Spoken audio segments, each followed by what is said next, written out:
Hey growers, it's Joe coming at you live from West Michigan. If you watched my previous video, you know I just built a raised garden bed. But today, I'll be showing you how to build fencing around it. Let's grow.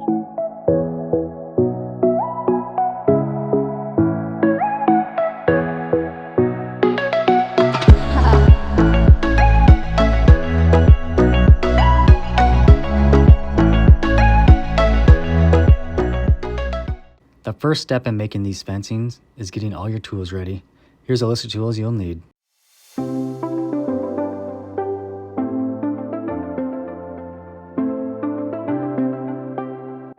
For the top and bottom part of the frame, we will measure the width of the bed.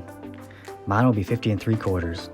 If your bed is not the same as mine, you can customize the length you desire by measuring your own garden bed.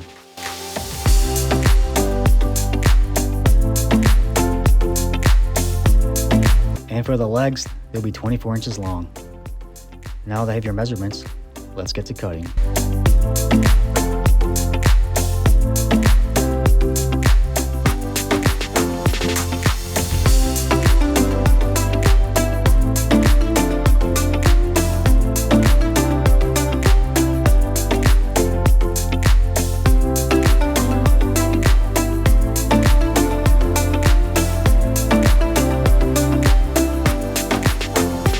After you get your wood cut, using the 24-inch legs, I measure 16 inches from the top of the frame. Mark that, and the bottom will be 8 inches that will be resting against the garden bed. Connect the 4 pieces of wood together with nails to form your frame. Repeat this process till you complete enough frames that you require to enclose your space. And remember, you can customize the length that you desire by measuring your own garden bed. With the legs on the outside of the frame, test out the frame to make sure it rests straight on the garden bed.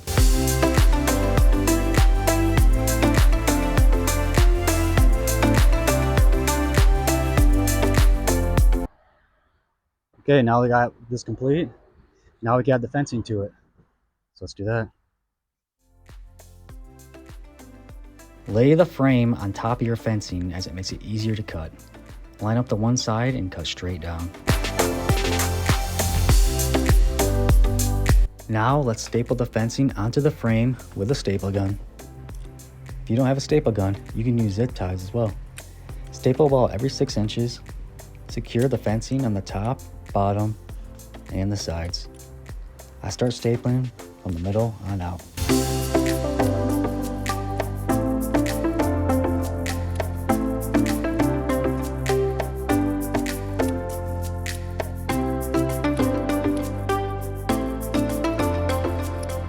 Now you can cut the remaining fencing out for a complete look. Now it's time to add the straps. For this project, I decided to use steel straps as easy to bend and put into place. I measured about 5 inches and then used a piece of scrap wood to bend them to how I desire.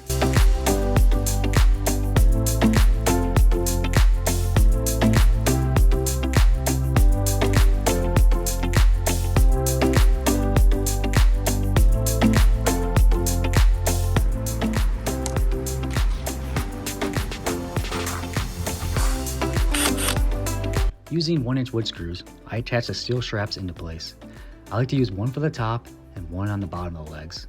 This will help keep the frame into place and keep it from wobbling around.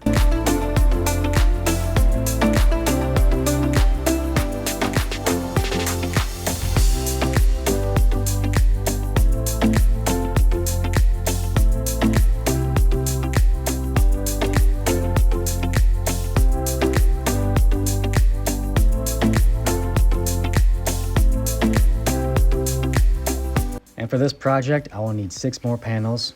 And as you can see here, they are finished for a complete look.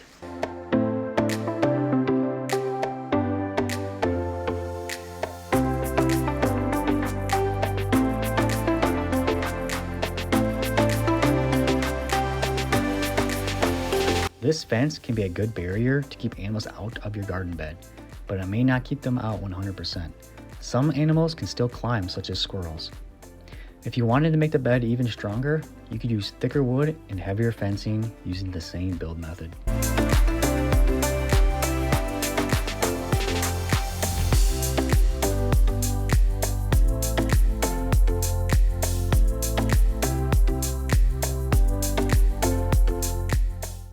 Okay, this is how I built my raised garden bed fencing. They're removable. You can take them out whenever you need to. You get access to the garden. You can pop them right back in. Helps keep the wildlife out. Yeah, it's pretty cool. Makes it look a lot nicer too. Anyways, hope this video was helpful to you. And as always, let's grow together. Joe out.